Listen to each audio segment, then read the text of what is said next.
ब्रह्मा गुरु विष्णु गुरुदेवो महेश्वरा गुरु साक्षात् परब्रह्म तस्मै श्री गुरवे नमः।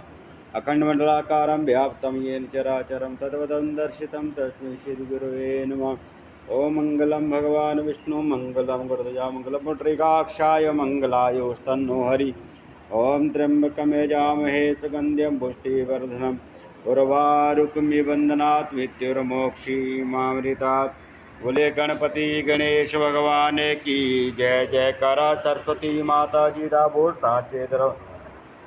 बोले शिव शंकर भगवान की जय उमामति महादेव की। शिव महापुराण की जय सावन मास की जय। सावन मास महत्तम तीसरा अध्याय। सनातन कुमार जी ने कहा, हे भगवान, आपने व्रत समुदाय का उद्देश्य कहा। हे स्वामी, इससे तृप्ति नहीं हुई, अतः आप सविस्तार कहें। सुरेश्वर, जिसे सुन मैं कृत्य कृत्य हो जाऊं। ईश्वर ने ऐसा सनातन कुमार से कहा। हे योगीश, जो विद्वान श्रावण मास नक्त व्रत कर बिताता है, वह 12 महीनों में नक्त व्रत का फल भोगता है। दिन की समाप्ति के 3 घटी पहले रात्रि भोजन को नक्त व्रत कहा जाता है। उक्त भोजन में सूर्य अस्त के पहले 3 घटी समय का त्याग कर अपविष्ट समय लिया है। सूर्य अस्त के 3 घटी तक संध्या काल कहा जाता है। आहार, मैथुन, निद्रा, चौथा स्वाध्याय तथा इन कार्य को सायंकाल में ना करे। गृहस्थ एवं सन्यासी के भेद से नक्त भोजन की 2 प्रकार की व्यथा मुझसे सुनो। जब सूर्य उत्तरायण के मंद होने पर अपनी देह की छाया द्विगुणित हो, उस समय सन्यासी के लिए नक्त भोजन व्रत कहा है। रात्रि में भोजन को नक्त भोजन नहीं कहा गया। पंडितों ने गृहस्थ के लिए नक्षत्र के उदय लेने पर रात्रि भोजन को नक्त भोजन व्रत कहा है। सन्यासियों के लिए रात्रि काल में निषिद्ध हो जाने से दिन के अष्टम भाग में भोजन का विधान है। गृहस्थी विधि द्वारा रात्रि में नक्त व्रत करे। सन्यासी, विधवा तथा विदुर पुरुष सूर्य नारायण के अस्त होने के पहले भोजन करे। जो पुत्रहीन, आश्रमहीन, स्त्री विहीन विदुर यदि है तो वह रात्रि में भोजन करे। श्रावण मास के आ जाने पर प्रतिपदा तिथि से प्रातःकाल संकल्प करे कि मैं श्रावण मास में 1 महीने तक ब्रह्मचर्य में रहकर प्रतिदिन सुबह स्नान करूँगा। नक्त व्रत रात्रि शयन तथा प्राणियों पर दया करूँगा। हे देव, यदि इस व्रत आरंभ होने पर समाप्ति व्रत पूर्ति के पूर्व ही मर गया हो तो जगतपते उस समय आपके प्रसाद से व्रत पूर्ण हो। जो बुद्धिमान मासारंभ में संकल्प कर नक्त व्रत करे। हे मुनि, अब उत्तम लक्ष्य पूजा विधि सुनो। लक्ष्मी की पूजा वाला मनुष्य बिलपत्रों से शांति की कामना वाला, विद्रुवा से तथा आयुष की कामना वाला चश्मा पुष्पों से भगवान हरि का अर्चन करे। विद्या की इच्छा वाला मल्लिका तथा चमेली पुष्पों से अर्चन करे।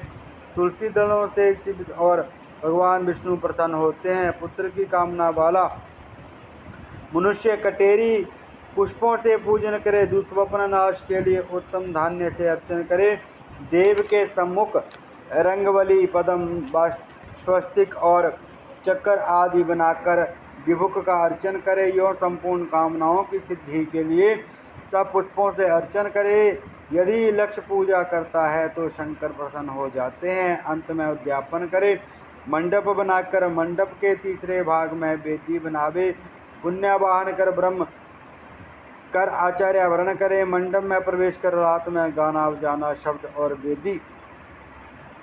वेद पाठ से जागरण करे। वेदी पर उत्तम चतुर्लिंगो तो भद्र बनाकर उसके मध्य भाग में चावल से सुंदर कैलाश बनावे। उस वेदी जगह पर खूब चमकीला तांबे का कलश स्थापना कर उसमें पंचपल्लव तथा सूक्ष्म पल्लवों को रखे। उस पर पार्वती पति की स्वर्ण की प्रतिमा को पंचामृत स्नान पूर्वक स्थापित कर अर्चन करे। नैवेद्य युक्त धूप, दीप, गीत, वाद्य, नृत्य तथा वेद शास्त्र पुराण द्वारा रात में जागे।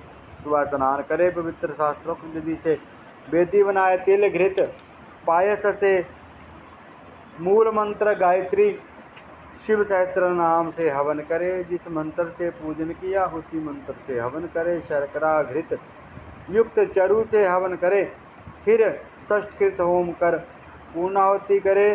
प्रातः वस्त्र अलंकार भूषण से आचार्य का वर्ण करे, ब्राह्मण का पूजन कर दक्षिणा दे।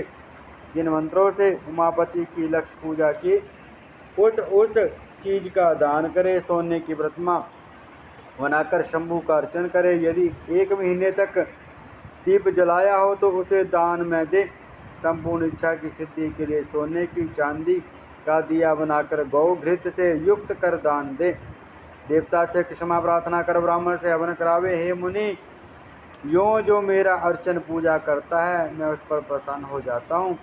यदि सावन मास में ये कार्य किए जाएं तो अत्यंत फल देने वाले होते हैं। इस महीने में जो मौन व्रत ग्रहण करता है वह श्रेष्ठ वक्ता हो जाता है।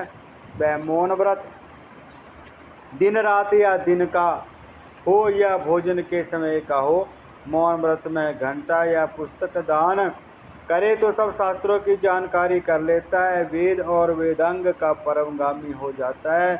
मौन व्रत महात्म्य से बुद्धि में बृहस्पति के तुल्य हो जाता है। मौन व्रत करने वाले जीव का किसी से कला नहीं होता, क्योंकि मौन व्रत उत्तम है। ओम त्र्यंबकम यजामहे सुगंधिं पुष्टिवर्धनम् उर्वारुकमिव बन्धनात् मृत्युर्मोक्षेमावृतात् कर्पूरगौरं करुणावतारं संसारे सारं भुजगेन्द्रहारं सदा वसन्तं हृदयारविन्दे भवं भवानी सहितं नमामि। बोले शिव शंकर भगवान उमापति महादेव की, अपने अपने गुरु महाराज, गंगा मैया की, तुलसी माता की जय। सत्य सनातन धर्म।